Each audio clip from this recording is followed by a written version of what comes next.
Hipacondríaca apresenta Surra de Lúpulo. Oi, pessoal, bom dia, boa tarde, boa noite! Eu sou Ludmilla, mais conhecida no Instagram como Hipacondríaca. E no programa de hoje, meus amigos, vamos para mais um papo sobre a controversa vida do sommelier. E para nos ajudar a entender um pouco mais sobre essa profissão tão rica, a gente está aqui agora com duas sommelières, tá? Porque existe o feminino dessa palavra tão bonita. Incríveis! Bárbara Soares, que além de tudo que eu vou dizer do currículo dela, segura que a Pemba é forte, ela é mecenas do Surra de Lúpulo. Maravilhosa. Bárbara é sommelier de cerveja, cachaça, vinho, destilado, caceta, cachaceira. Juíza de concurso cervejeiro, professora e etc. E a Fran Sansi é sommelier de cerveja, mixologista, bacharel em gastronomia, pós-graduada em gestão de negócio e alimentação. Gente, essa mulherada faz muita coisa. Antes de pedir que as nossas convidadas deem um alô, a gente tem o prazer de informar que esse programa é oferecido pelos nossos mecenas empresariais, Cervejaria Narcose e Cerveja da Casa. Agora sim, Bárbara e Fran, deem um alô pra galera conhecer a voz de vocês, por favor. Oi, pessoal. Bom dia, boa tarde, boa noite. Prazer enorme estar aqui. Surra de Lúpulo, um dos programas favoritos que eu escuto aí desde o primeiro episódio, então vai ser bem legal aí bater um papo com todo mundo. Oi, pessoal. É uma honra estar aqui do lado da Bárbara, da Lud e do Leandro. Inclusive, muito obrigado aí pelo convite também. Eu também gosto muito do Surra de Lúpulo. Para mim, eu estava até conversando com a Bárbara antes, né? Para mim, é um dos podcasts assim, que eu mais gosto de ouvir, né? De assistir. Porque é muito descontraído. Passa muita informação e, ao mesmo tempo, a gente consegue se divertir enquanto ouve. Então, enfim, fico muito agradecida aí. E é isso, tô bem animada. Era um dos meus sonhos estar aqui hoje, ó. Tô realizando um sonho. Porra, tu tá sonhando baixo, filha. Para com isso. Vamos sonhar melhor aí. Gente, muito obrigado. Sejam muito bem-vindas. E eu sou o Leandro, mas hoje vocês podem me chamar do Reginaldo Rossi dos Brewpubs. Garçom. Aqui.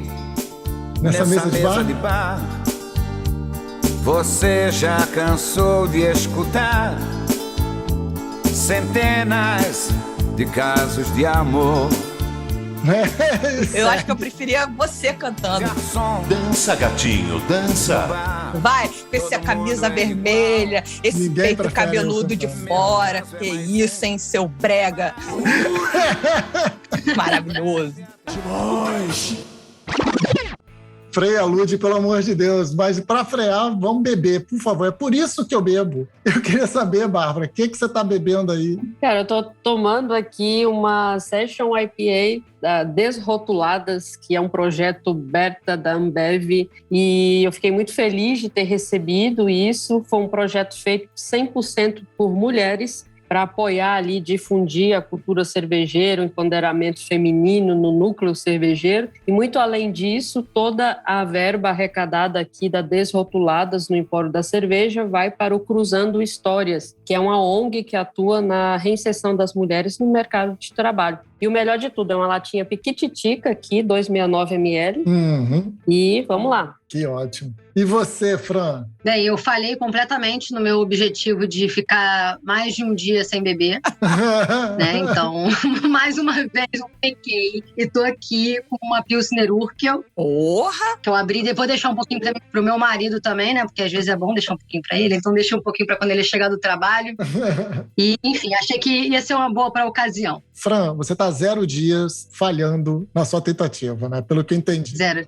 Estamos a 0 dias sem conseguir ficar sem beber. Não consegue. Eu já espero, ô Leandro, por favor, um meme, tá? Com a foto da Fran, estamos a 0 dias sem beber. Gente, vocês viram? Falei, gente, eu não vou beber, não quero beber. Eu não vou beber, bebi. Não, aí eu vi que vocês estavam pegando, eu falei, Bárbara, você vai beber? Ela, vou beber. Aí eu falei, então tá bom. É isso aí. Está bem. A partir de amanhã, sem cerveja por 1 mês. Bom, vou abrir primeiro, para manter o suspense. silêncio na sala. Coisa linda de mãe, pai. Eu tô aqui com um estilo cervejeiro que todo mundo fala que é o seu primeiro estilo, né? Tipo, por onde você começou? Uma Weissbier. Uma Weissbier. Então eu tô com uma Edinger, uma Weissbier aqui, num copão maravilhoso, que não é o copo correto da cerveja, mas da minha grande amiga e também mecenas do Surra de Lúpulo, Deb Cervejólatra. Então, gente, eu tô aqui agora com a minha Weissinha, tá linda, tá com uma... Ó, coisa linda de mãe. Olha só. E você... Reginaldo Rossi, dos Brewpubs, meu cantor brega preferido, que veio do além, psicografado para falar com a gente. O que você tá bebendo aí? Eu também vou abrir primeiro para fazer suspense. Gostei disso. E porque eu já estava querendo abrir já tem 1 hora, mais ou menos. Olha só. Fiz igual a Lud. Voou cerveja pra tudo quanto é lado. Porra! Filhote, dá até dó. Que quando você segura a ansiedade, a cerveja te sacaneia. Mas tá bom. Fala pra mim, o que você tá bebendo? O que tá espirrando? Uma Midway da Goose Island. Uma Session IPA. Né? Coisa eu falei, linda. Vou de suave na nave. Ontem eu já bebi, hoje ainda vou malhar, então vou de suave na nave. Pré-treino. Tá certo. E aí é legal, a cerveja que a Bárbara trouxe, por acaso, foi a mesma que eu falei na semana passada com o programa do querido Bob Fonseca. Exatamente. Então olha que sintonia maravilhosa. É isso, meus amigos.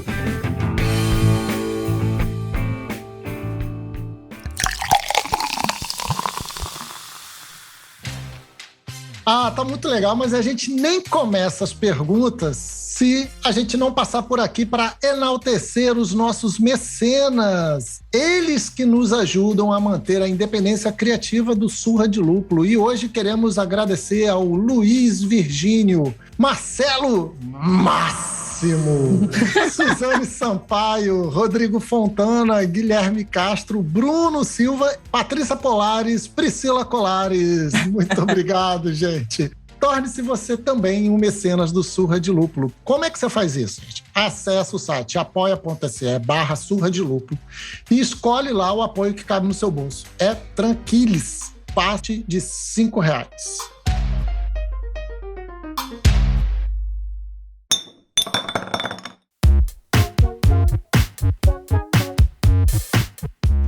Vamos que vamos, Lúcia. Vamos.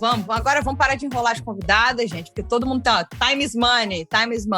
Bom, todo mundo sabe, estamos na 2ª semana de agosto. Eu tô de cabelo arrepiado por aqui, porque a pesquisa Retrato dos Consumidores de Cerveja 2022 está no ar e com votação aberta. E a gente precisa não só da sua resposta, mas da sua ajuda compartilhando o link da pesquisa nos seus grupos cervejeiros, de amigo, familiar. Pega aquele grupo da tia do Zap, manda lá também. Tá? Sem a força de vocês, não vai ser possível bater todas as metas loucas que a gente criou para esse ano. Então, participe. Vamos lá, a gente conta com vocês. Bom, para começar esse papo, a gente vai fazer uma pequena remissão ao primeiro papo com a Priscila Colares e com o Bleed. A gente descobriu muitas facetas da profissão do sommelier. Mas hoje é que a cabeça de vocês vão explodir quando a gente ouvir um cadinho sobre o currículo de cada uma dessas sommeliers que estão aqui conosco. Então, eu dei uma palhinha lá em cima só para ninguém chegar boiando no assunto, né? Então, por favor, Bárbara e Fran se apresentem rapidamente para os nossos ouvintes. Vamos começar com a Bárbara, e aí depois a Fran emenda, e aí se apresenta um pouquinho para todo mundo conhecer vocês. Vai lá, Bárbara. Bom, pessoal, sou sommelier de cervejas, de vinhos, cachaça,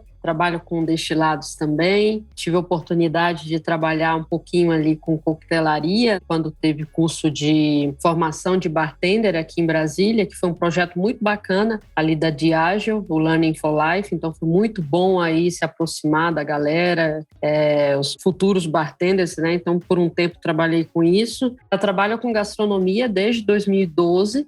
Então, já fui chefe de cozinha, né? Eu sempre falo, chefe de cozinha é um cargo. Então, sim, eu já fui chefe de cozinha. Eu tinha um pequeno buffet aqui em Brasília. Então, durante 5 anos, trabalhava como chefe de cozinha, tinha uma equipe e tudo mais. Hoje, trabalho mais com consultoria, gestão de bar, restaurante, treinamento e tudo mais. E também aí, julgando concurso, enfim, fazendo de tudo um pouco. Perfeito. Eu sou Francesca, né? Francesca Santi, moro no Rio de Janeiro, atuo no Rio de Janeiro. Comecei, assim como a Bárbara, né, no meio da gastronomia, focado mais em cozinha, então eu achava que eu ia passar o resto da minha vida dentro de uma cozinha, e aí a vida me levou a um caminho um pouquinho diferente do que eu imaginava, né? Então eu sou formada em gastronomia pela UFRJ e, enfim, hoje eu sou pós-graduada em gestão de negócios em alimentação pelo Senac São Paulo, com o objetivo era agregar um pouquinho mais nas minhas consultorias. Hoje eu basicamente presto consultoria de cartas de coquetéis e treinamentos também, né? E a cerveja entra um pouco nisso quando eu faço as cartas de coquetéis de bares cervejeiros. Então acontece bastante aí. Eu tenho 2 casas aqui no Rio que eu já fiz carta de drinks com cervejas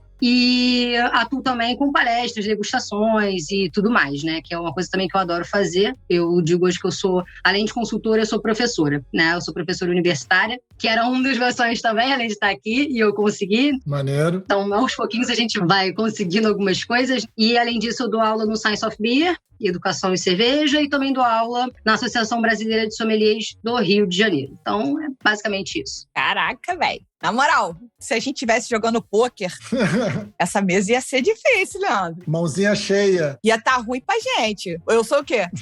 O que eu sou? Sommelier. O que eu sou? Bebum. E você? Porra nenhuma. Creonte. Muito bom, muito bom, muito bom. Mas olha só, Fran, quais são os bares que você falou, das cartas que você fez com cerveja? Então, um bar que vocês podem visitar agora, que a carta foi lançada bem recentemente, é do Rio Tap Beer House, que é uma carta bem mais recente, a outra já tem um tempo que eu já fiz, mas o Rio Tap tá com uma carta bem bacana. A gente tem uma carta com 7 coquetéis, sendo que 3 levam cerveja, né? Um deles é uma releitura de Moscou Mule com cerveja e vai com espuma de American IPA. Olha! E fica bem gostoso, tá? Gosto bastante desse coquetel. E assim, os drinks com cerveja têm saído muito lá, que é algo que normalmente é um desafio, porque as pessoas não costumam querer misturar, né? Acham que, não posso misturar. E aí, bebe drink com vinho. Agora, drink com cerveja não pode, né? Mas enfim, então eu super indico no Rio Tap, fica aqui no Flamengo. Fica no Flamengo, né? Bem perto do metrô do Flamengo. E é bem bacana. Cara, eu quase fui nele sábado passado, só que no puedo estou muito cansadito.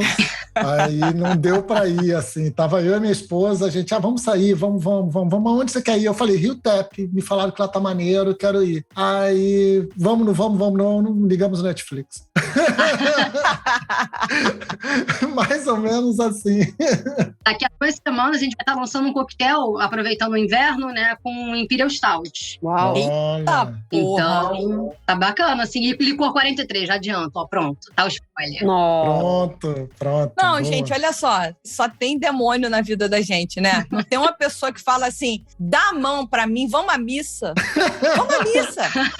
Não, vai em tal lugar, tem o drink assim assado que eu fiz assim. Não, vem pra Brasília beber comigo, fazer confraria reta aí de, como é que é? Bubble Count e com os cacete a 4. Ninguém me chama pra ir à missa, né? Não. Porra, vamos doar roupa na igreja? Não. Vamos carregar o móvel no Exército da Salvação? Não. Não, quando fala de líquido, ninguém fala de água benta, ninguém fala de se benzer, né? Não. Não, jamais. Pelo contrário. Jamais. A pesquisa Retrato dos Consumidores de Cervejas do Brasil está no ar faz 11 dias. E não poderíamos estar mais felizes, gente. Gabaritamos todos os estados do Brasil no final do 3º dia de coleta de respostas e seguimos avançando mais e mais a cada dia. Agora a estratégia é ir buscar a divulgação focada em cada estado. A nossa busca é tentar conhecer mais pessoas e interlocutores que nos ajudarão a bater a meta dentro de cada estado. Porque a gente, assim, meta dentro de meta. Sim, tem uma meta para cada estado, baseada na população daquele lugar. Gente, é louco no nível sem sentido. É importante dizer isso, que a gente é louco, para que vocês entendam que estamos preocupados com a diversidade e proporcionalidade da pesquisa. Mais uma vez, queremos agradecer às empresas que acreditaram neste projeto.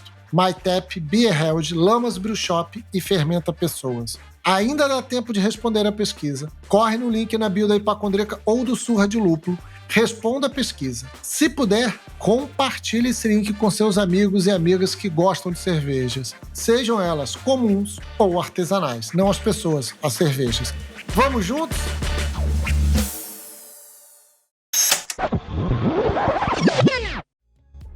Mas vamos lá. Já que a Lud está trazendo isso, e você também trouxe um pouco, Fran, conta um pouco pra gente como é que surgiu o interesse de aprender outras bebidas além da cerveja. Eu acho que é o que mais me deixa curioso também, que é se fica mais fácil estudar outras bebidas com esta bagagem que a cerveja traz. É uma ótima questão. Então, na verdade, assim, como eu comecei na cozinha, eu meio que já tinha um pouco mais de familiaridade com o estudo de bebidas. Então, meu primeiro contato com o estudo de bebidas foi com vinho. Olha que doido. Meu primeiro contato foi com vinho, e dentro da faculdade, então foi bem breve, mas foi aquele momento que eu falei, nossa, isso existe, tudo tem cheiro de uva pra mim. Na época, tudo tinha cheiro de uva, né? Porque não tinha mínima biblioteca sensorial. E aí eu comecei a me apaixonar, virei monitora na época da faculdade. E aí, só que eu fazia a faculdade integral. E aí, olha só, eu fiz um curso de bartender para poder fazer freela para trabalhar, porque a minha faculdade integral não me permitia ter um emprego fixo. Sim. E aí depois eu descobri que existia um curso de sommelier de cervejas. Então, eu trabalhei como freela durante muito tempo, né? Como bartender e barback também, né? Que é auxiliar do bartender, então fiz bastante freela. Aí eu arranjei um emprego fixo na cozinha, a minha vida é muito doida. E aí eu bebia muita cerveja, naquela época que a cerveja estava no boom, aquele boom maravilhoso, que, enfim, aquela coisa incrível, e que começou a surgir aquela porrada de rótulo novo. Grandes cervejarias de hoje a gente conhecia como cervejarias pequenininhas. E aí eu gastava todo o meu salário, né? Que eu morava com a minha mãe, é maravilhoso. Todo o meu salário em cerveja. E aí eu fui fazer o curso de sommelier de cervejas. E aí eu comecei a trabalhar com cerveja. Basicamente isso. Então acabou que eu fui levada por várias bebidas até a paixão pela cerveja me dominar, digamos assim. E o que eu achei interessante que você comentou, né? É se ajuda. Bem, depois eu fiz o curso de os ciclos da ABS, né? Da Associação Brasileira de Sommelier do Rio. E depois do curso de sommelier de cervejas. E o que eu achei bem interessante foi que eu comecei a sentir os aromas nos vinhos, coisa que eu não sentia antes do curso. Então, eu sempre indico, né, quando a pessoa quer começar a aprender a degustar vinhos, eu falo assim, estuda cerveja que vai te dar uma bagagem sensorial muito melhor. Eu lembro até hoje, olha, a minha memória é péssima, mas eu lembro de uma das aulas que eu tive no ciclo 1, que tinha um vinho e eu senti um aroma terroso. E eu sou o tipo de aluna que eu não falo nada nas aulas, nada. Eu sou aquela que eu viro um túmulo, pergunto no final da aula, eu sou envergonhada. E aí eu fiquei assim, cara, eu não vou falar terroso, eu vou passar vergonha. Aí eu ficando calada. E aí o professor veio assim, como é que é? Para os mais experientes, vocês vão sentir um pouco de aroma terroso. Aí eu, não é possível. Aí eu fiquei me sentindo, né? Porque eu falei, cara, como eu não tinha o mínimo de vivência de vinho, eu bebia vinho, porque minha mãe bebia vinho, basicamente, né? Tive um pouco na faculdade. Mas a cerveja me permitiu criar uma biblioteca sensorial que eu conseguia sentir um negócio que eu não tinha sentido antes. E o mesmo vale para destilados também, né? Quando eu fui fazer o curso da Escola Superior de Cerveja de Malte, de mestre destilador, né? Eu tive essa vivência de produção de destilados e tudo mais, e o sensorial também é outra coisa. Tudo por conta da cerveja, tudo. Eu posso dizer, basicamente, que a cerveja me ajudou muito a estudar outras bebidas. Maneiro. E você, Bárbara, como é que foi e quanto facilita? Cara, que interessante ouvir a trajetória da Fran, né? E ver que, assim, para cada pessoa ocorre de uma maneira. Comigo já aconteceu ao contrário. Primeiro foram os vinhos. E a minha base sempre foram os vinhos, né? O meu primeiro contato com o vinho, meu avô era português, então em casa a gente bebia vinho, a família toda, todo dia. E desde pequena sempre fui muito próxima do mundo dos vinhos. Até que quando eu tinha 22 anos, fui fazer um intercâmbio para a Europa, morei 1 ano na Suíça e aí eu tive um contato mais intenso ainda com vinhos. Lá, em todos os lugares, tinha um costume de tomar uma tacinha de vinho para acompanhar almoço ou jantar. Então, durante a minha temporada por lá, todo santo dia eu tomava uma tacinha de vinho, tanto no almoço quanto no jantar. Então, o amor que eu tenho pelos vinhos brancos foi uma herança que eu carrego do tempo que eu morei na Europa, porque lá, especificamente onde eu morei, consumia muito vinho branco. Mas, como era muito perto ali, fronteira com Itália e também próximo da Alemanha, o meu primeiro contato com cerveja foi com a escola alemã. Então, a Lud está tomando aí uma queridinha Weizenbier, eu comecei com a Weizenbier também. Então, lá no início dos anos 2000, por exemplo, aqui em Brasília, tínhamos pouquíssimas opções. Então, Sim. eu ia numa rede grande, né, de supermercado, eu comprava Weizenbier. Então, era Edgar, era Paulaner. Franziskaner, teve o boom ali quando surgiu a Baden. Uhum. Então, nossa, quando tinham 4 tipos de Baden diferentes, era uma festa, né? Então, tudo começou por aí. Com o passar do tempo, eu fui aprendendo a cozinhar, fui pesquisando, estudando e sempre alinhando uma bebida a outra, o vinho e a cerveja. Quando eu voltei para o Brasil, eu continuei com essa mesma ideia, degustando cervejas conforme eu podia. Eu lembro que quando a Mamãe Bebidas em BH começou a vender, eu fui uma das primeiras clientes. E assim, eles mandavam aqui para Brasília, porque aqui não tinha muita opção. Então eu comprava e tinha ali um leque de cervejas melhores ali para degustar. E sempre quando eu viajava, eu colocava na agenda visitar alguma cervejaria ou fazer um pub crawl, alguma coisa assim. Eu só tive a oportunidade de pensar em profissionalização, né, de curso de sommelier de cervejas, lá por volta de mais ou menos 2015, porque eu lembro que em 2010 começaram os cursos de sommelier de cerveja. Em 2012 eu estava muito intensa ali na atividade de gastronomia, então eu trabalhava muito. A Fran sabe como é a loucura da gastronomia. Então, bem dizer, eu vivia dentro da cozinha e comandando a equipe, aquela coisa toda, um trabalho louco e tudo mais. A herança que eu carrego disso comigo é o meu problema na lombar, até hoje. E aí, 2015, eu tive também a oportunidade de fazer a certificação ali internacional de sommelier de vinhos. Então, tudo começou primeiro com os vinhos. Aí, depois é que eu fui fazer o curso de sommelier de cerveja, que na época não tinha em Brasília. Aí, eu tive a oportunidade de ir para São Paulo. Fiquei lá em São Paulo algumas semanas e fiz o intensivão lá do Instituto da Cerveja. E aí, quando eu estudei lá na época, toda a bagagem que eu tinha de vinhos, de gastronomia, de sensorial e aquela coisa toda, eu coloquei no curso de cerveja. E eu posso dizer que me ajudou muito, assim, no sensorial, na experiência e tudo.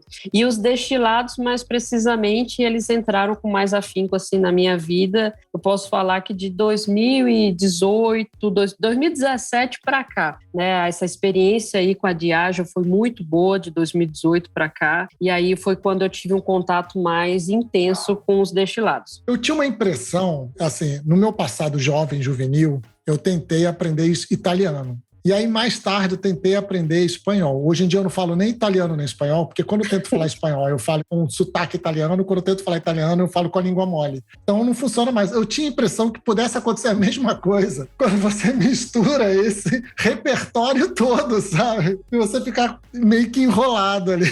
A cara da Lud, de meu Deus, que conexão é essa? Socorro, amém. Socorro, amém. Mas vamos falar agora uma coisa. Como a Bárbara é refinada, não, meus amigos? Ela foi estudar nas Europa, aí entrou pelo mundo do vinho. A gente tá aqui, Fran, bebendo cerveja primeiro para depois descobrir os aromas do vinho. Vamos lá. Esse negócio é isso. Aqui é diversidade. E vou te falar, e assim, tranquilo, né? É mais fácil você sentir o aroma de maracujá numa cerveja do que num vinho, né? Ela foi o contrário, o mais difícil para algo que é relativamente mais fácil sensorialmente, né? Sem dúvida. Então, a guerreira também, além de tudo, é uma guerreira. Inclusive, os pratos que ela faz... Quem não acompanha a Bárbara no Instagram tem que acompanhar, gente. Porque os pratos que ela faz são surreais, com uma finesse. Oh. Não, e é muito legal falar sobre isso, porque, enfim, quem não segue a Bárbara tem que seguir, que é o Papo de Sommelier, correto, Bárbara? Isso, o Papo de Sommelier. Papo de Sommelier. Tem que seguir. E ela, no nosso grupo de mecenas, é tipo assim, gente, o que harmoniza com essa Brahma duplo malte? Aí vem a Bárbara. Por conta de não sei o que lá, favorece assim, assado. A receita, se você colocar... Gente, é uma aula atrás de aula. Eu dei um exemplo do duplo malte só pra falar da parada absurda, alguém querer harmonizar com isso. Se a gente lembrar do programa que a gente fez com a Tamires, que a gente pediu pra harmonizar caracu, foi caracu que a gente pediu pra harmonizar, né? Foi caracu com sonho. Harmonizou com sonho. Não, mas é isso, assim, a Tamires é outra também. Ela é. Que é um grau de, olha, pelo amor de Deus, também quem não conhece Tamires Cirilo ainda tá perdendo muita coisa, então sigam também. Não, Tamires é maravilhosa. Tamires é maravilhosa, vamos lá. Não, um último parênteses aqui. Ai, meu Deus, Leandro. Podia parar isso aqui também da vida privada, Vou fazer um colchete pra você. É porque a minha mãe mora, e meus pais moravam, assim, a 3, 4 quarteirões do Mamãe Bebidas. Opa! E aí, pra chegar na casa, eu pegava a Avenida Contorno, a rua que entra é a rua do posto onde fica a Mamãe Bebidas. E aí, um dia eu tava dirigindo, isso era início dos anos 2000, passo ali e vejo o anúncio, Erdinger, R$8. Eu acho que era isso, R$8. Quando aqui no Rio, comprava barato no Maitá, a R$11. Eu freiei o carro, entrei e comecei a comprar. Cara, isso começa um relacionamento que não tem fim mais. Eu vou a Belo Horizonte, eu tenho que parar no Mamãe Bebidas. Eu tenho que parar. Eu posso contar aqui um bastidor da minha relação com Mamãe Bebidas? Por favor. Ali por volta de 2011, eu fui morar sozinha, né? Então, eu tinha estipulado ali um prazo para mim. Ó, no máximo, estourando 29 para 30 anos, eu saio de casa e vou morar sozinha. Então, beleza. Aí saí e fui morar sozinha. E aí, Mamãe Bebidas, eles estavam com promoção do barrilzinho da Delirium Tremens. Cara, e o preço era muito bom naquela época, em 2011. Aí, quando montei a casa, deu tudo certo, eu inaugurei a casa com um barrilzinho de Delirium Tremens da Mamãe Bebidas. Que maneiro, que maneiro. Muito bom, muito bom. Muito bom, muito bom. Bom, a gente já falou aqui como é que cada uma entrou na cerveja ou no vinho, enfim, já da onde saiu essa mistureba ou essa profissão tão completa que vocês trazem pra gente aqui. Então, quais áreas de atuação vocês se sentem mais desafiadas e valorizadas quando vocês falam em sommelieria? E aí, com vocês, a gente tem que falar de sommelieria de maneira ampla, não é de cerveja. Então, quais são as áreas de atuação que vocês se sentem mais desafiadas e valorizadas na hora de atuar? Olha, mais desafiada, eu colocaria a cerveja. Eu colocaria também os destilados, mas eu vou explicar motivos ali. Por exemplo, na cerveja, desde 2018, eu dou aula no Instituto Ceres, lá em Recife, que tem a chancela junto com o Senac. Então, assim, eu acredito que quando o sommelier de cerveja, o profissional de cerveja, ele se predispõe a ser um professor, a contribuir numa educação de profissionalização e tudo mais, a responsabilidade dobra. Então, é um desafio muito grande, porque a gente está formando pessoas. Então, você tem que se comprometer numa reciclagem eterna, de pesquisar sempre, de estudar sempre, de entregar um conteúdo para que aquela pessoa tenha uma referência e que ela consiga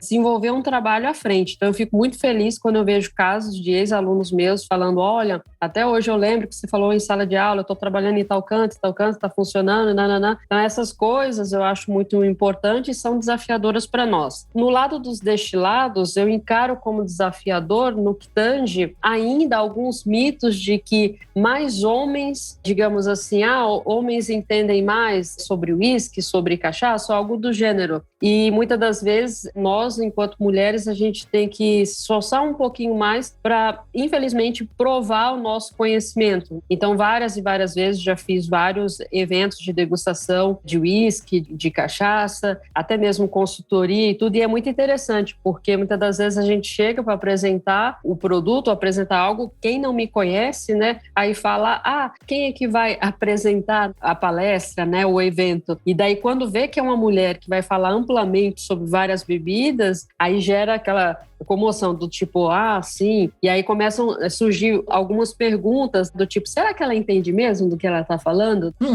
E outro desafio muito grande que eu posso falar na sommelieria é quando você assume um papel, por exemplo, de gerente de PDV. Então, eu tive a oportunidade de gerenciar um PDV aqui em Brasília e eu vou falar que foi muito desafiador em todos os sentidos. Eu lidava com todas as bebidas, eram um dos PDVs de referência aqui em Brasília, ainda é. Então, tinha todas as bebidas, destilados, cachaça, cerveja, público beer geek, high-end, tudo. Tinha tudo. Vinhos, carta de vinhos. E foi um trabalho muito árduo ali. E desafiador demais. A todo momento, eu era desafiada. E isso contribuiu e muito, assim, para mim. Assim, eu posso dizer que foi desafiador, mas eu agradeço muito, porque foi muito bom. Quando que a vida da mulher é fácil, né, Bárbara? Difícil.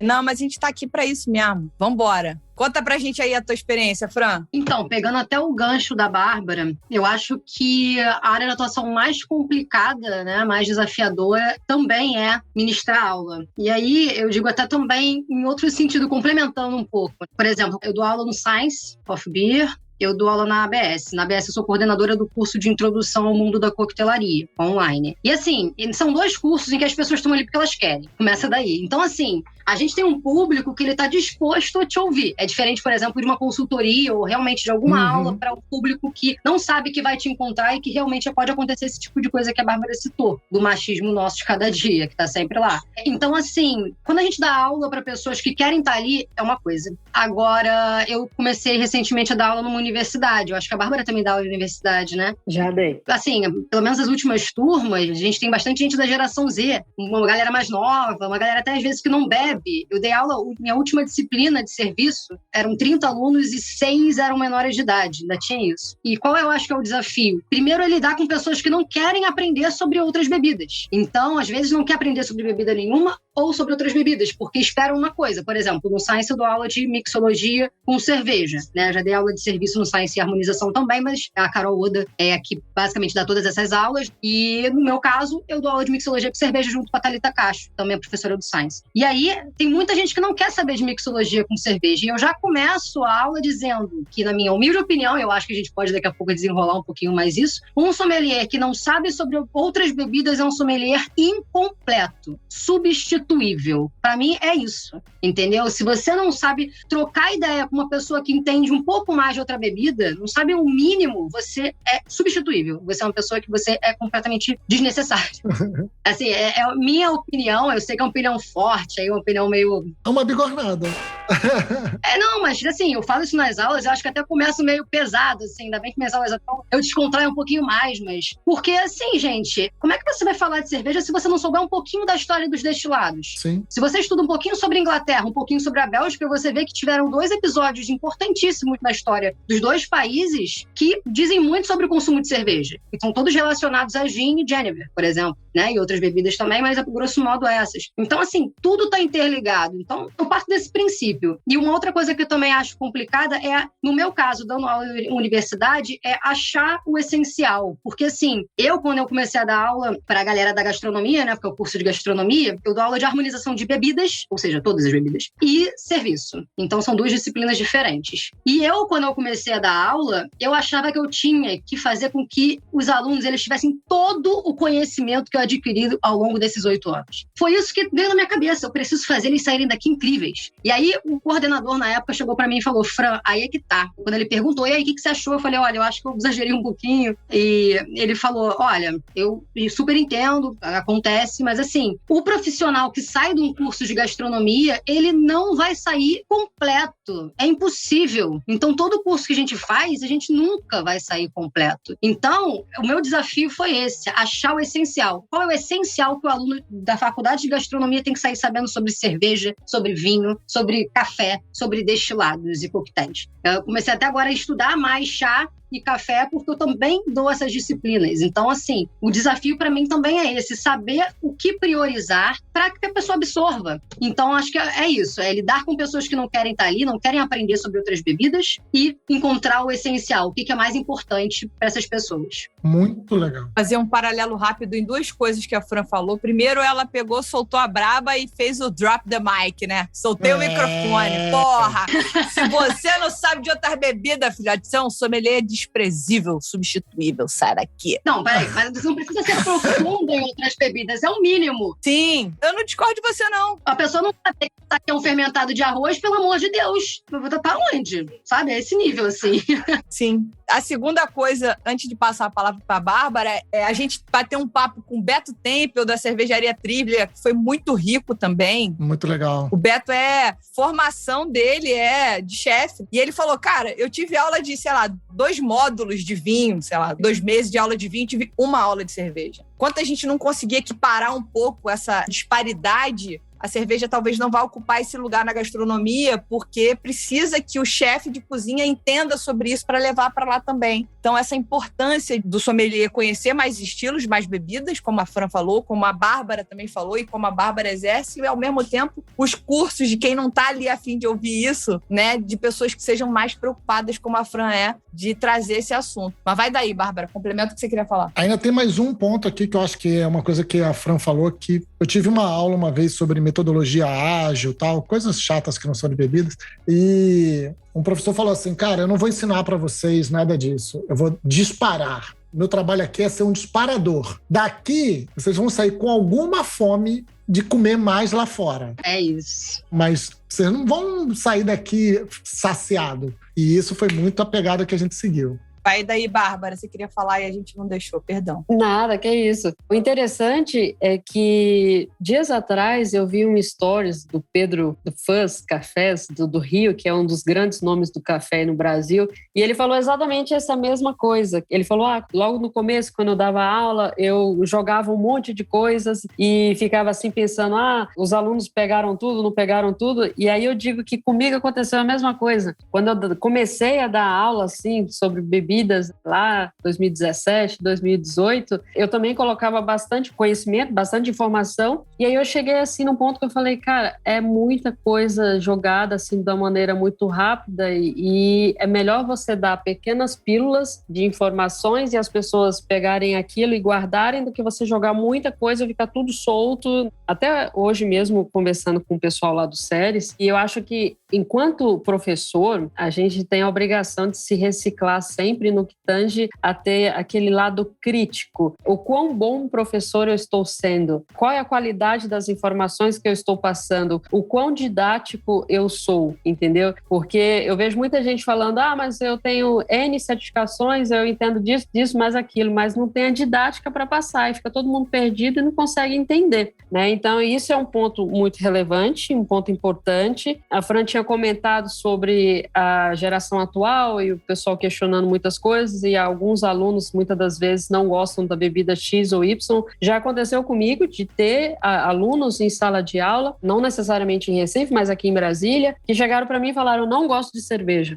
E aí eu falei, ok, mas você quer aprender sobre cerveja? Quero. Eu falei, olha, o que você entende sobre cerveja? Sem medo, sem nenhum melindre ali, nem nada. A pessoa tinha uma figura de uma cerveja que ele experimentou uma vez na vida e que foi super traumático porque foi oferecido de maneira errada. Nem preciso dizer que ofereceram para ele um American IPA. Então, traumatizou geral. E aí eu falo, cara, tá vendo? Como toda a trajetória, todo o processo pode complicar. E aí eu carrego muito comigo a questão do servir, que a gastronomia me trouxe. Essa eterna lição do servir. Eu acho que o sommelier, quando a Fran fala, o sommelier ele tem que entender sobre todas as bebidas, porque de fato, por exemplo, se a gente fala de gestão de bar, é muito caro para um dono de estabelecimento pagar um sommelier de vinho, um sommelier de cerveja, um barista, um bartender, um sommelier de chá, um especialista, entendeu? Vários funcionários ali, mas se você tem um sommelier que ele tem um conhecimento sobre cada bebida, eu sei que é raro ter uma pessoa que conheça sobre tudo, mas nem que seja uma pequena base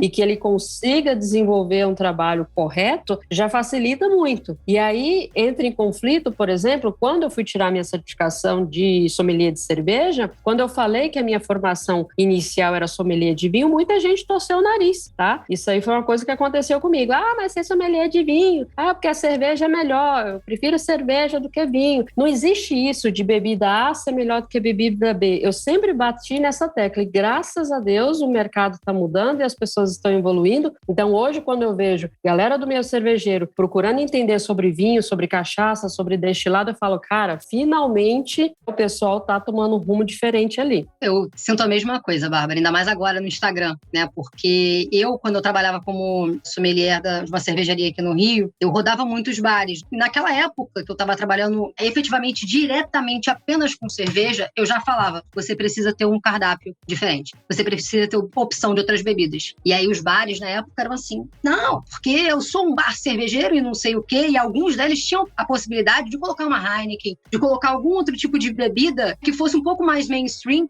para conseguir trazer mais público. Então, assim, eu sinto também isso, sabe? Que naquela época, tem uns 5 anos já, por aí, uns 5 anos atrás, 4, 5 anos atrás, falava sobre isso. E eu também tive muito disso quando eu voltei, né? Eu acabei saindo um pouquinho da área de cerveja e voltei para coquetelaria nos últimos anos. E eu escutei muito, nossa, por que você está saindo de cerveja? Por que você está indo para outra área? Como se fosse um problema. E assim, gente, eu fiz gastronomia exatamente para não ter que me prender a nada. Se eu tiver que voltar para a cozinha, eu vou voltar. Se eu tiver que estudar mais chá, e quiser trabalhar com chá, eu vou trabalhar. Eu acho exatamente isso, Bárbara. É completamente ridículo essa mentalidade. Ridícula essa mentalidade. E eu vejo muito também, né? Você falou sobre essa questão do profissional da cerveja, mas eu fiz curso com algumas pessoas que também não têm a mínima noção de cerveja, apesar da ABS, o terceiro ciclo do Rio. Falar um pouquinho sobre cerveja, o Pedro Barcelos, inclusive, que fala sobre cerveja na ABS do Rio, a pessoa não tira o mínimo daquela aula. Gente, você precisa saber a diferença de um estilo para o outro. É o mínimo que um sommelier de vinho, por exemplo, tem que saber. É o mínimo. É saber que, pô, essa cerveja amarga, essa daqui não é. Essa daqui tem um aroma mais de fermentação, aquela dali não tem. Então, assim, minha posição não é só para o sommelier de cervejas, é para o profissional da área de bebidas como um todo. Porque é isso. A gente tá num mercado em que não dá para você entender de uma coisa só, a não ser que realmente seja um lugar específico. E quantos são os lugares que são específicos daquilo? Sim. Com certeza. Quem é meu aluno, quem passa pelas minhas mãos, sabe que eu sempre falo, quer trabalhar non-stop, saber enfrentar crises, é você estudar várias bebidas, porque sempre vai ter um trabalho para você. Então, assim, o mercado de cerveja deu uma baixa, o mercado de vinhos deu uma alta, tá o boom do coquetel X ou Y, que agora tem muita interação com chá. Cara, se você sabe um pouquinho de cada coisa, você vai ter trabalho sempre. Óbvio, trabalhando com ética, correto, comprometido e tudo mais.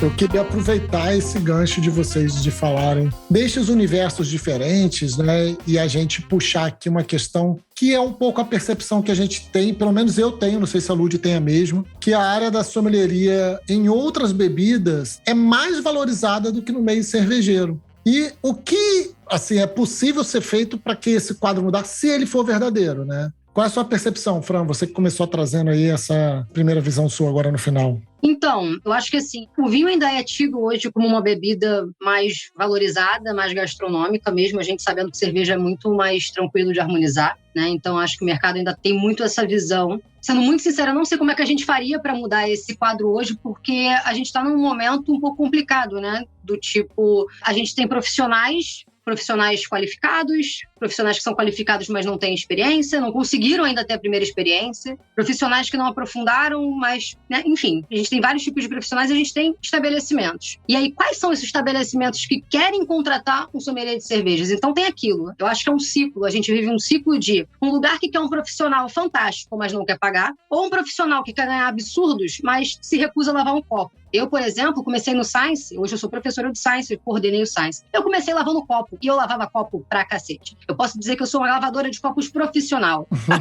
Porque assim, quando eu comecei na cozinha, eu comecei na louça. E eu tava fazendo gastronomia e o chefe falou, você vai ficar na louça. Eu fiquei 3 meses na louça, todos os dias na louça. Porque ninguém começa de cima. Mas eu entendo que no atual Brasil, a gente realmente queira sair de um curso e já arranjar um emprego incrível. Então acho que são os dois lados. O lado do empregador, que não valoriza. E eu sei que pro empregador é muito ruim também, questões de impostos e tudo mais. Mas também o lado do profissional. Então, são dois lados. Eu conheço, por exemplo, profissionais fantásticos que não conseguem um bom emprego. Eu fico, gente, nossa, você é incrível. Você é um profissional incrível. E você não consegue um salário decente. Eu fico, gente, é desesperador, né? A gente vê pessoas tão boas que não conseguem empregos bons. Mas é isso. É um ciclo que se repete. Eu concordo demais com o que a Fran falou. E o que eu analiso é o seguinte. Tem um caminho que... Eu vejo que no mundo dos vinhos e da cerveja, o caminho ele é tomado de uma maneira, às vezes, um pouco diferente. Por exemplo, é muito natural a gente ter uma equipe de salão, uma brigada, que o garçom ali do restaurante, no futuro, ele se transforma em sommelier de vinhos, porque ele vai ter a oportunidade de fazer um curso, né? É muito comum, por exemplo, o movimento das ABS, das Associações Brasileiras de Sommelier de cada estado, fomenta muito isso. Então, tem desconto para os funcionários dos restaurantes e tudo mais. Então, é aquele movimento crescente, né? Começa como ajudante, depois vai para garçom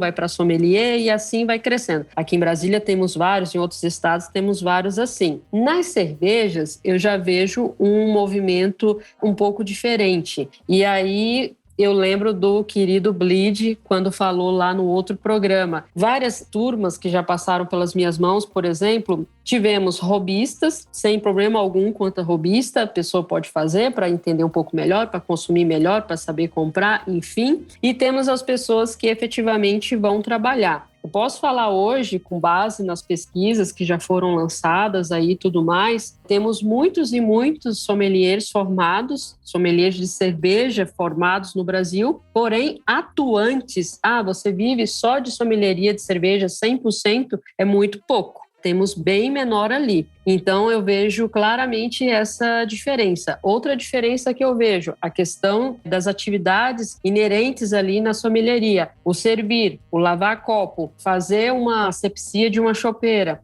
Você recebi de uma cervejaria agora, várias caixas aqui com latas, lavar as latas, limpar as latas antes de colocar no refrigerador, limpar o refrigerador, organizar o refrigerador, ter uma planilha, ter organização, ter asepsia. Essas coisas, muitos sommeliers, simplesmente eles acham que eles não vão fazer isso, né? Então, por exemplo, eu posso falar, quando eu gerenciei um bar, mesmo sendo gerente, quando eu vi que havia necessidade ou que o serviço estava demorado ou algo do gênero, eu mesma fui lá e lavei copo. E já aconteceu comigo de cliente chegar assim e falar: nossa, mas você lavando copo? Sim, eu lavo copo. Eu tenho toque, eu tenho horror de copo sujo, então eu quero que meu cliente tenha a melhor experiência possível. Então, se eu tiver que lavar copo, eu vou lavar copo, e isso não é demérito nenhum. Então, eu vejo esses dois caminhos aí. Eu acho que o que você trouxe é bem importante. A gente debateu um bocado sobre isso no papo com a Pri e com o Bleed, que são essas funções que também não são ensinadas no curso de sommelier e nem incentivadas que...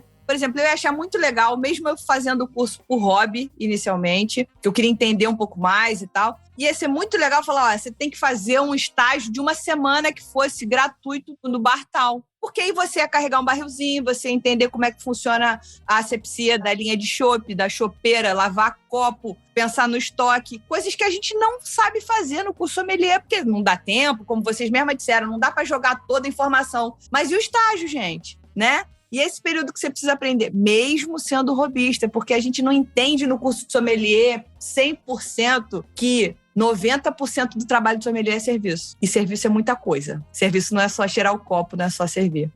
Complementando, por exemplo, se eu pegar o curso de sommelier do SERES, lá de Recife, que foi a primeira turma foi em 2018, eu estou com eles desde a primeira turma. Hoje, na turma de 2022, a gente deu incrementada excelente no curso. E eu sou muito desse time, de sentar, incrementar material, eu analiso, eu tenho um ponto crítico, eu falo, vamos melhorar nisso aqui, eu trago coisa, eu levo coisa diferente. Então, eu acho que a figura do professor, ele contribui. E aí, assim, ficou muito bacana o curso, porque hoje em dia todas as escolas cumprem ali as 100 horas aula, né, do curso de sommelier.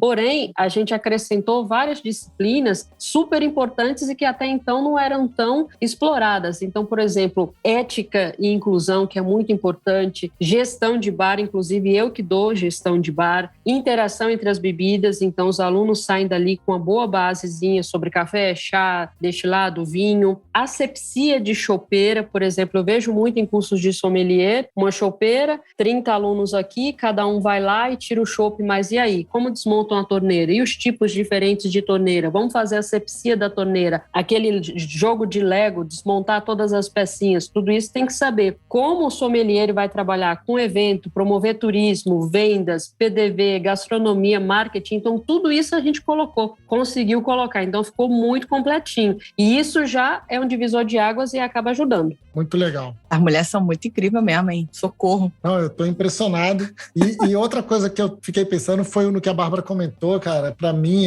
gera uma ideia de que, assim, a gente ouviu algumas histórias aqui e até batendo papo, né, fora do programa tal, de pessoas que começaram como hobbyistas e viraram profissionais. Sim. Deve ser um choque de realidade muitas vezes doloroso, né? Deve fazer muita gente sair correndo. Deve. Na primeira, lava esse copo aí, carrega esse barril aí, sai correndo desesperado. Eu concordo com a questão do estágio, até também por uma questão de empatia, até para o próprio hobbyista, né? Eu acho. É aquilo, né? Por exemplo, você vai ficar pedindo a saideira pra galera querer ir embora? Se você não tiver essa noção, você vai fazer isso pra sempre. Então, assim, depois que você tem um mínimo de noção do que é trabalhar num bar ou num restaurante, você começa a ter empatia. Entender que as pessoas têm família, sabe? Que é uma coisa que as pessoas acham que não têm. Exato. Caraca. Não, vamos ficar aqui até 4 da manhã. Pô, o garçom, o sommelier, tá todo mundo com filho esperando, mulher esperando em casa, cansado, trabalhando o dia inteiro. Então, acho que até uma questão também de não só aprender a como servir, como também aprender a ter empatia, a entender como funciona o serviço dentro de uma casa. Sim. De um estabelecimento. Até porque tem aquilo também, né? A gente tem muito aquela visão também do cliente tem sempre razão. E alguém inventou isso, disseminou isso e, meu Deus do céu, dá vontade de matar quem criou essa máxima. Isso é culpa do marketing. É culpa do marketing. Eu costumo dizer uma frase que eu aprendi durante esse tempo aí que eu gerenciei um bar, que eu falo que bar é um laboratório humano. Então você vai lidar com N situações, você tem que ser diplomático, tem que ter jogo de cintura, tem que ter uma paciência além do limite ali, e você vai lidar com mas N situações diferentes. Aí quando eu vejo um sommelier de cerveja falando, porque eu gosto de IPA, eu só vou indicar IPA, cara, eu sempre falo, o gosto do sommelier é no bolso. Então, o seu gosto ali, você fica quietinho, você fornece, serve o que o cliente está pedindo. E assim, se tiver oportunidade, você explica algo. Você não vai ficar dando palestrinha e enchendo ali o cliente, porque ninguém aguenta isso também. Maravilhoso. Não dá palestrinha, inferno. Gente, eu gerente de um bar desse, cala sua boca, louco! Nossa, perfeito, Bárbara. Tem muito disso também. É que assim, no final das contas, o cliente que vai para um bar, a não ser que ele vá sozinho, ele já seja o tipo de pessoa que é comunicativa, ele vai para beber, ele não vai para escutar a história disso, daquilo, para saber os aromas, sabores, a cor, a espuma. Quando eu vou num bar, eu tô cagando pra isso, essa cor, a cor, a espuma, eu quero saber o sabor, eu quero saber o que é, o que me indica, por exemplo. O que eu acho, assim, pode acontecer do tipo, quando eu chego num restaurante, que eu fico muito na dúvida no cardápio, eu pergunto assim, qual é o prato, aquele certeiro? Aí eu tô abrindo a porta pro cara conversar comigo. O que vende mais. Qual é a cerveja mais fresca? Aí eu tô abrindo a porta pro cara chegar pra mim e conversar comigo. Caso contrário, nem pensar. E outra, dica boa que eu acho anota o pedido e sabe pra quem você vai entregar cada coisa. Nossa. O que acontece do tipo, você pede uma IPA, eu peço uma IPA e o meu irmão pede uma, sei lá, uma American Light Lager e servem a IPA pra ele, a American Light Lager pra mim, é tipo, puta que pariu! Ai, meu Deus. Mas aí volta ao universo dos homens vendo as mulheres, né? Exato. Né? Volta o machismozinho aí. Gente, mas só fazer um adendo aqui rapidinho, sobre um bar que tinha aqui no Rio, que era fantástico, que vocês provavelmente devem conhecer, né? Sei que é o Hop Lab. Uhum. O Hop Lab era o único bar do Rio de Janeiro, hoje não existe mais. Existe sim, hoje existe o Craft Box, que tem o Ivan Ramalho, que é fantástico, tá? Mas fora isso, não existe um bar hoje que eu saiba, assim, no Rio de Janeiro, que tenha uma brigada tão treinada como era do Hop Lab. Porque no Hop Lab eram todos sommeliers de cerveja. Eram todos atuantes no serviço. Era o único lugar que eu, como profissional, né, que já trabalho um tempo com isso, podia chegar e falar, né, normalmente ou era a Fernanda que eu falava, era o Danilo. Pô, Danilo, Fernanda, o que eu vou beber hoje? Eu não encontro mais isso. Até, por exemplo, no Raoni encontro, porque também tem aquela questão, né, o Raoni é sommelier, a Lídia também, eles têm toda uma pegada diferentona lá no bar deles, mas fora isso, não existe mais quase nenhum bar no Rio de Janeiro que você consiga chegar como profissional, como pessoa que bebe, que entende e simplesmente deixar na mão da pessoa, porque às vezes a gente só quer deixar na mão da pessoa. Na verdade, a grande parte das vezes, nós como os clientes, a gente quer que digam o que a gente vai beber e comer. Exato. E eu sou assim. Eu quero que me digam, nossa, essa cerveja aqui tá incrível, você precisa tomar. E eu não acho isso. Eu acho que é muito importante, assim, quem tá ali na front of house, a pessoa ter a sensibilidade, ter o feeling de saber o momento exato que ele vai opinar sobre alguma coisa. Então, como a Lud falou, se vai ter abertura ou não. Teve uma pequena abertura ali, você faz um comentário breve, objetivo, com sinceridade e pronto. E você deixa o cliente à vontade. Eu sempre falo pro pessoal, cara, você já conseguiu o mais difícil, que é tirar o cliente de casa. Então, valoriza a saída do cliente de casa para chegar até o bar. Valorizou a saída dele? Então, faz o serviço direito. Isso aí. Bom, gente, agora vamos perguntar uma coisa que é... Eu odeio essa palavra. Isso me incomoda demais, porque quando chegam para mim e falam assim, Lud, mas isso é um tabu. Puta que pariu. Como eu odeio essa palavra. Tabu, para mim, significa um assunto proibido e que alguém inventou que é proibido. Ele não é proibido. Se a gente souber conversar decentemente, ele não é proibido. Então, eu queria que vocês dividissem com a gente o que vocês entendem, né? Existe... No universo da sommelieria, existe algum tabu? Algum tema que não deva ser tratado? Se sim, qual? e por quê? Vamos lá, Bárbara, começa contigo aí dessa vez. Jogou a bomba. Olha a batata quente aí, ó. Olha, eu diria que, assim, vamos lá, um ponto que eu sempre vou pegar muito em cima disso e que eu acho que deve ser muito bem pontuado, principalmente nas escolas e nas formações, que é a parte da ética. Então, você formar alunos e estes alunos desenvolverem uma conduta ética ao longo da sua trajetória é algo assim que deveria ser obrigatório, né? Então, assim, estamos falando de inclusão, estamos falando de respeito com o colega de trabalho, independentemente de opção sexual, estamos falando de vários pontos ali. Mas o principal que eu falo é essa conduta ética no que tange a respeitar o trabalho e a trajetória daquele colega. Então, assim, eu vejo falha nisso aí. Então, assim, você está na escola A, professor na escola A, e aí você critica amplamente a escola B para os seus alunos. Isso não é ético. Entendeu? Então, assim, você pode ensinar diferente da escola B, acrescentar mais ali para o teu aluno, mas não ficar criticando. E da mesma maneira, o seu colega de trabalho, a sua trajetória do colega ali, né? Então, assim, um colega está desenvolvendo um trabalho errado, não necessariamente você vai ficar criticando pelas redes sociais ou até mesmo amplamente entre as pessoas, mas ter esse cuidado com isso, com a ética, né? Eu acho que, principalmente agora eu estou focando no meio cervejeiro.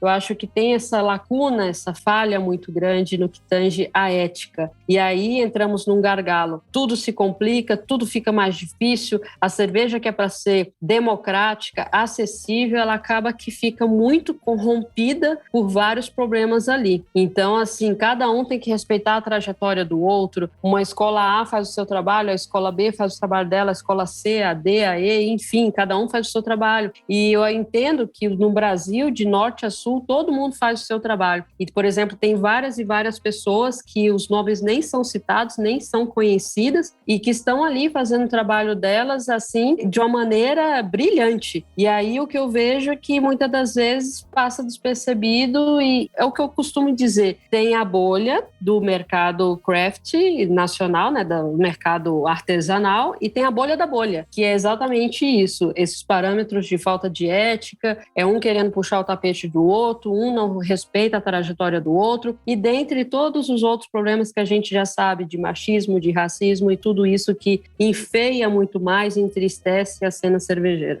Quanto à questão das escolas, até a Bárbara jogou uma fofoca aqui, daqui a pouco eu vou lá pra ela, Bárbara, o que tá rolando? Mas pra mim é bizarro isso, porque assim, eu trabalho em instituição, né, no Science, então assim, eu coordeno e tudo mais, então assim, eu tenho uma vivência ali dentro bem grande e mesmo assim, quando vem pessoas me perguntar qual curso faz, eu falo assim, olha, existem esses cursos. Essa pessoa aqui pode falar um pouquinho sobre esse. Sempre encaminho, fulano de tal pode falar sobre ICB, fulano de tal pode falar sobre escola superior. Uhum. Olha, eu posso falar do Science, que é o lugar que eu trabalho, que é o lugar que eu me formei. Então eu não tenho propriedade para falar dos outros, mas eu sempre encaminho. Você tem que escolher o que é melhor para você. E acontece de gente ou estudar lá no Science ou realmente escolher outra escola, porque as abordagens também são diferentes, os professores são diferentes, tudo é diferente. Então, assim, para mim isso é muito doido, porque realmente só cria uma rixa completamente desnecessária, porque no final das contas não é onde você se formou, é a trajetória, como a Bárbara disse, que você fez. Então, para mim, você pode não ter nem se formado, que é o caso do Pedro Foster. Pedro Foster não tem formação de sommelier de cervejas. E ele estuda, né, ele dá aula numa instituição de sommelier de cervejas, por quê? Porque ele tem bagagem para isso. Sabe pra caramba. Exatamente. Então, assim, não é a escola. Claro que a escola, ela tem um grande peso, porque é ela realmente que vai te dar um caminho, que vai te dar certos ensinamentos até éticos também, mas no final das contas é o que você vai fazer com isso. Então, eu acho que tem muito dessa questão e eu acho que também tem aquela questão que, assim, eu tenho essas opiniões meio complicadas, tá, gente? Provavelmente vou ganhar uns haters, né? Mas quem não tem haters não tem lovers, né? Então, beleza. Mas, assim, eu acho que é o seguinte, o meio cervejeiro, ele estagnou. Pelo menos no Rio de Janeiro, ele estagnou, tá? Isso é um fato. É um fato. Eu pergunto para pessoas que continuam atuando efetivamente com cerveja. Ele estagnou. E eu acho que tem alguns motivos para isso. Um deles é, primeiro, o preço da cerveja. E até aí, realmente, é uma questão que as cervejarias não podem fazer muito. Sim. Mas também a questão de que, desde que eu entrei nesse mercado, é aquela questão de, você bebe Weiss? Nossa, Isso não é bebida de cervejeiro. Sempre que eu dou uma aula para pessoas que estão, sabe, começando, que, enfim, pessoas diversas. Eu não gosto de cerveja artesanal. O que você bebe? Eu gosto daquela cerveja, a Hoegaarden. Eu falo, pô, mas você bebe cervejas diferentes e tudo mais. Então ainda existe aquele público que é o que faz com que as outras pessoas não queiram chegar perto. É como se fosse o gourmet. É como se tivessem colocado cerveja gourmet. Que o gourmet afasta, né? Uhum. Porque é gourmet, é caro e só tem gente idiota. Basicamente isso, né? Como se tivessem colocado o mercado cervejeiro gourmet. E aí, afasta as pessoas que querem simplesmente conhecer um pouquinho mais. Só quer beber uma Vitibia só em paz, sabe? Só quer beber a merda da Vitibia em paz. Só isso. Uma Fruit Beer. E ainda tem aquela questão. Não discuto coisa de cerveja de mulher. Gente, eu fico pra morrer. Dá vontade de, sei lá, dá vontade de afundar no chão, assim, sabe? E aí, agora eu sou sarcástica, né? Porque a gente tem fases na vida. Agora eu sou cheia de sarcasmo. Porque eu não tenho mais paciência pra isso. Tanto que, assim, eu não trabalho mais com serviço, efetivamente, que eu fico pensando, gente, eu tô um limite, ainda mais pós-pandêmico, né, pós-apocalipse, que eu não tenho mais paciência pra... A gente tá de 2022, a gente tá em 2022, sabe? Então, pô, machismo, racismo é um negócio, assim, bizarro. Não faz sentido. Enfim, é isso.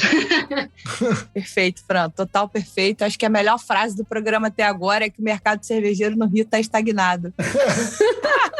Não, quem tiver alguma coisa para dizer assim, não, Fran, eu discordo, então, por favor, entra lá no meu Instagram, @FranSanci, e fala lá, Fran, olha só, não concordo com você, porque eu quero realmente escutar o outro lado, porque, ao meu ver... Mas não concordo dando argumento, hein? Sem gritinho, sem voadora. Óbvio.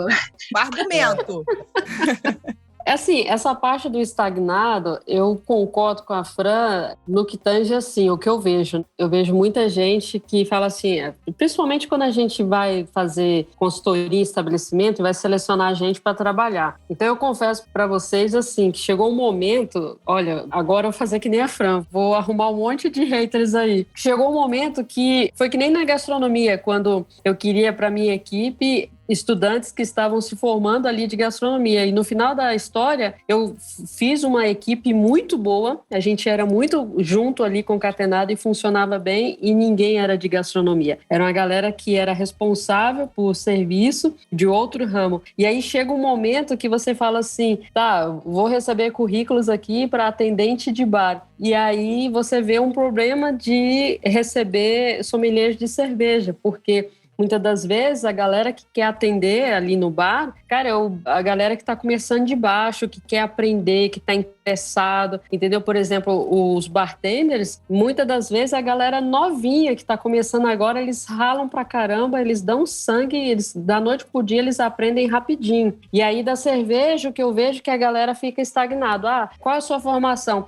Eu sou sommelier de cerveja, eu sou mestre em estilos, fiz tecnologia cervejeira, fiz isso, fiz aquilo, tá, mas não vamos ver no cotidiano, vamos desmontar essa chopeira aqui comigo, vamos limpar, fazer asepsia, vamos lavar esses copos, vamos desmontar esses pool boy e ver se não tem sujeira acumulada aqui, que isso também pode trazer um off ali pro copo e tudo mais. Cara, são tantas coisas que muitas das vezes complica, né? Então eu acho que peca nisso aí, a galera tipo, me formei como sommelier de cerveja, mas, por exemplo, particularmente eu agradeço a formação que eu tive inicial lá no ICB, mas muita coisa eu corri atrás depois sozinha. Por exemplo, eu fui entender de chopeira, desmontagem, montagem, fazendo um curso da Memo, que foi em parceria com a Abracerva daqui de Brasília, e foi gerenciando o bar, aprendendo lá no front, lá, dando as caras lá. Chegava cedo, entrava no bar 2 da tarde e saía 3 da manhã, entendeu? É o famoso aprender na porrada, né? Aprendi na porrada.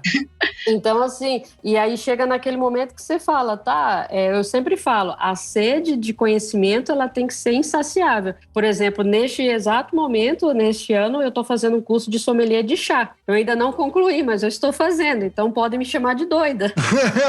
Mas eu sempre estou estudando alguma coisa. Doida. Pronto, você pediu, eu chamei. Eu só fiz o que você pediu. Gostei dessa questão que vocês levantaram. E eu queria só comentar uma coisa que eu lembrei agora aqui, que é o seguinte. De vez em quando vem uma galera falar comigo e tal, sobre carreira. Sempre que eu explico sobre a minha história é um negócio muito confuso, né? Porque minha história até hoje é muito confusa. Porque eu sou autônoma ainda. Eu cheguei a ter empregos fixos, saudades daquele tempo, né? Aquela relação, sou autônoma, mas saudade da CLT. E, assim, eu continuo um pouco nessas mudanças frequentes. Mas, assim, o que eu vejo, né? O que eu vejo há muito tempo o seguinte: a gente está falando aqui sobre ser sommelier e atuar com outras bebidas, né, com outras coisas. Eu lembro de um tempo atrás receber mensagens de várias pessoas, uma delas era um nutricionista. E aí ele queria fazer o curso de sommelier para trabalhar com consultoria. Porque eu quero fazer não sei o quê, mas eu quero trabalhar com consultoria. E eu tentei explicar, né? Olha, não é assim, você não faz o curso de sommelier, vai dar consultoria. Você precisa ter uma base de serviço, uma base de mercado. Sim. Né? Você precisa ter chão para dar consultoria sobre qualquer coisa. O mínimo que você precisa ter chão. Mesma coisa com consultoria dentro de fábrica. Se você vai dar consultoria para chão de fábrica, você precisa ter vivenciado o chão de fábrica. Então, assim, eu cheguei e perguntei, mas você não é nutricionista e tudo mais? E eu comentei um caso que aconteceu comigo, né? Na época eu bebia cerveja diariamente, agora eu bebo um pouquinho de cada coisa diariamente. Agora eu dou uma variada boa, principalmente vinho, eu adoro beber vinho. Nossa, gente, é um problema. Enfim. E aí, na época, eu visitava muitos clientes. Eu era representante comercial da cervejaria. Eu bebia com os clientes porque era a forma de fazer relacionamento. E aí eu falei, cara, eu fui numa nutricionista que ela me passou uma receita, uma dieta sem glúten. Sendo que eu falei pra ela, olha só, eu trabalho com cerveja, eu bebo diariamente, no mínimo 1 copo de cerveja, porque eu não digo não pros meus clientes, sendo que eu não tenho nem... Enfim, era a minha forma de conseguir fazer relacionamento, era beber com os meus clientes. E aí eu comentei, por que você não faz o curso de sommelier e continua atuando com nutrição dentro do mercado? Não quero.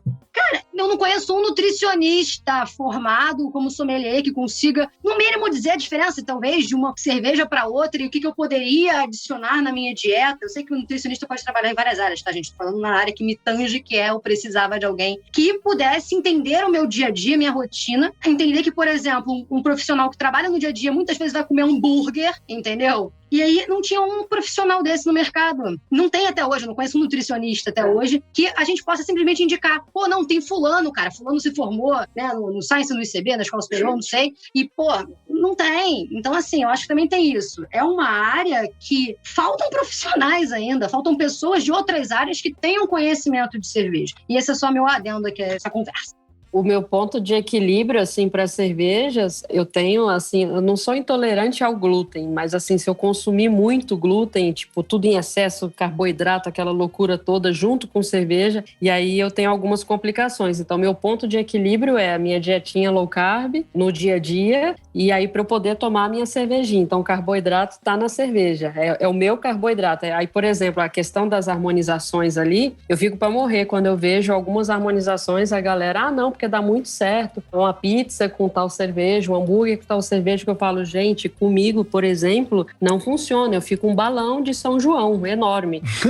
Então, algumas comidas, eu, por exemplo, prefiro um vinho do que a cerveja. Em outras comidas, eu vou para cerveja. Aí, nesse ponto aí, por exemplo, vem também algumas coisas que eu falo, eu não concordo, assim. Muita coisa que a gente vê, porque harmonizações de livros, aí todo mundo fica repetindo a mesma coisa. Eu sempre falo que a harmonização é experiência, é você saber o que foi colocado naquele prato ali naquele momento. Muito legal.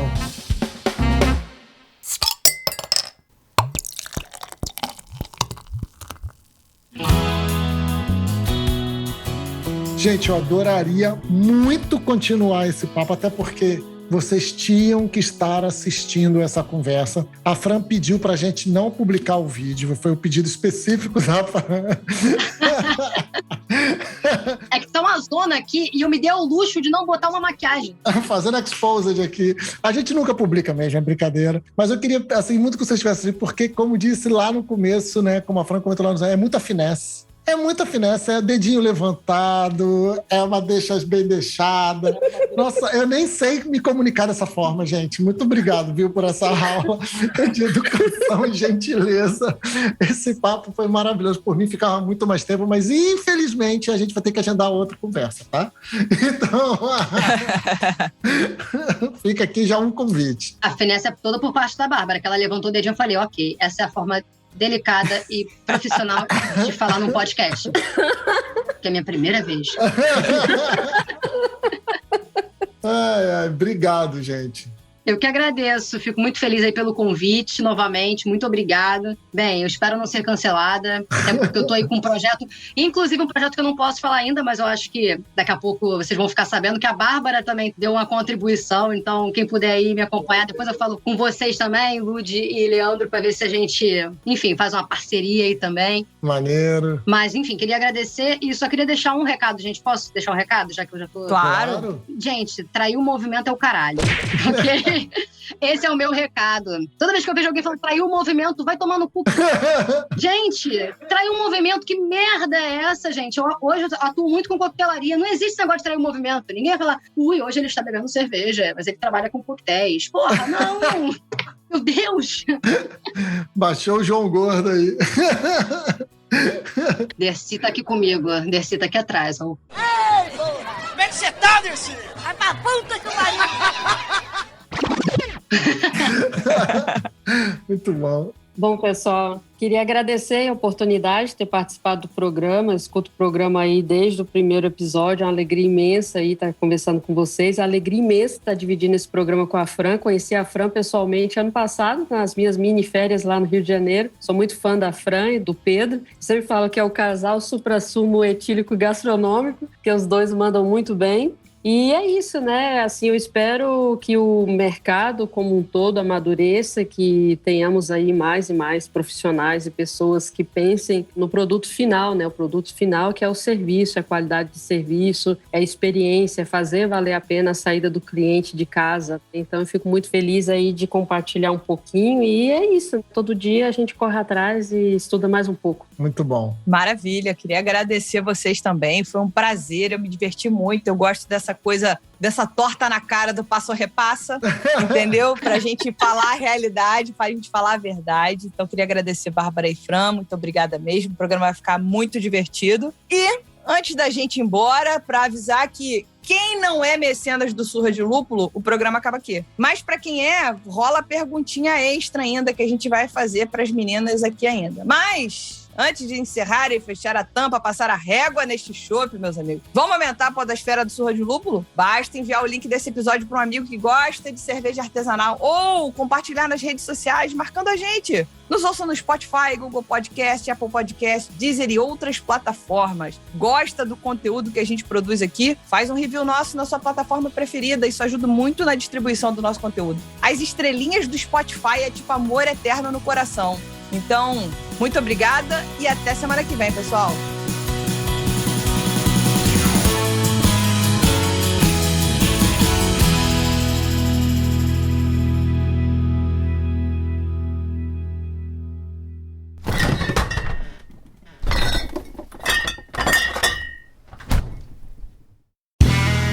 Este podcast foi editado por Play Áudios.